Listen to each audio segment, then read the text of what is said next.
Azerbaijan और Armenia दोनों के साथ ही अच्छा रिश्ता है भारत का। वन बेल्ट वन रोड बनाने का जो प्लान है, जो अजरबैजान से गुजरता है, वो आप समझिए ये रूट ईरान के चाबहार तक और फिर वहां से मुंबई तक होगा, जो भारत का प्लान है। अजरबैजान समर्थक टर्की भारत के खिलाफ हैं। टर्की का दुश्मन रूस भारत के साथ है और आर्मेनिया का समर्थक है। तो देखिए, एक आमने सामने का एंगल नहीं है, इधर भी उधर भी कई सारे एंगल हैं इसमें। कश्मीर पर आर्मेनिया भारत के साथ है, पाकिस्तान अजरबैजान का समर्थक है, कैस्पियन सागर के तेल पाइपलाइन पर खतरा है, तो उससे ऑयल और गैस महंगा होने का भी खतरा है, तो आपकी जेब पर भी असर पड़ सकता है। रोहित शर्मा अगर मेरे साथ हो, मैं पीसीआर से पूछूंगा रोहित शर्मा है कि नहीं। चलिए, रोहित शर्मा नहीं है। शिवाज साहब, क्या इंडियन इंटरेस्ट अलग रह सकता है, या आपको लगता है कि अगर सिचुएशन और इंटेंस होती है तो इंडिया के ऊपर भी इसका असर आएगा?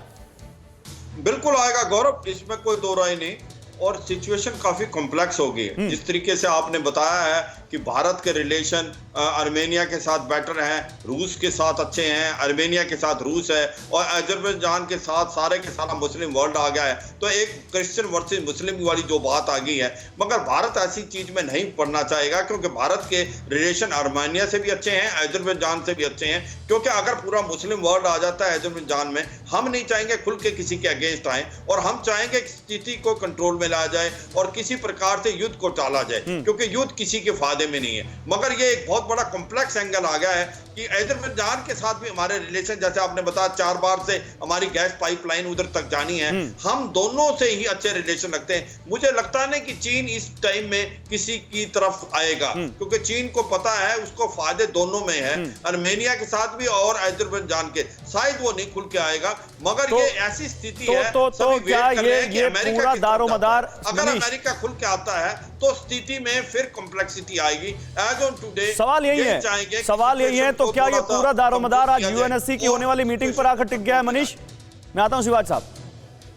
इसमें कोई दो राय नहीं कि अभी जब संयुक्त राष्ट्र के सुरक्षा परिषद की ये मीटिंग होगी तो एक मनोवैज्ञानिक दबाव तो जरूर दोनों देशों पर पड़ेगा और साथ ही साथ इसके समर्थन करने वाले देशों पर पड़ेगा। लेकिन फिर हम देख चुके हैं कि यूएन की तरफ से ये सब कुछ जो कोशिशें होती है, इसका दो देशों के बीच आपसी तनाव में कितना प्रभाव पड़ता है, ये हम आप देख चुके हैं। प्रधानमंत्री मोदी ने इसी के ओर तो इशारा किया था कि यूएन कभी कभी मूक दर्शक की भांति होता है। लेकिन हाँ, इसमें कोई दो राय नहीं कि टर्की की वजह से आज ये हालात बने हैं और अब टर्की के नाम पर ओआईसी कंट्री का उसका समर्थन तो करना। चलिए इस बात को और आगे बढ़ाते हैं। मैं आपसे इससे आगे का सवाल लेता हूं।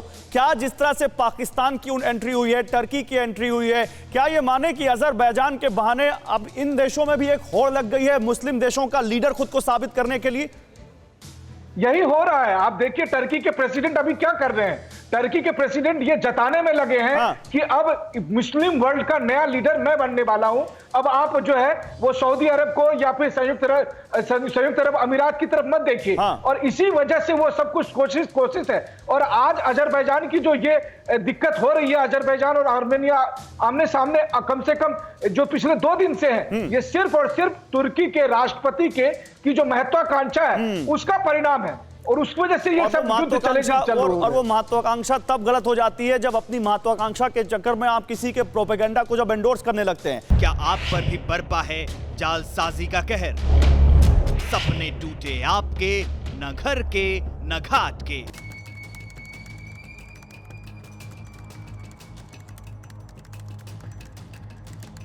देखिए लूट घर हर रात 9:30 बजे।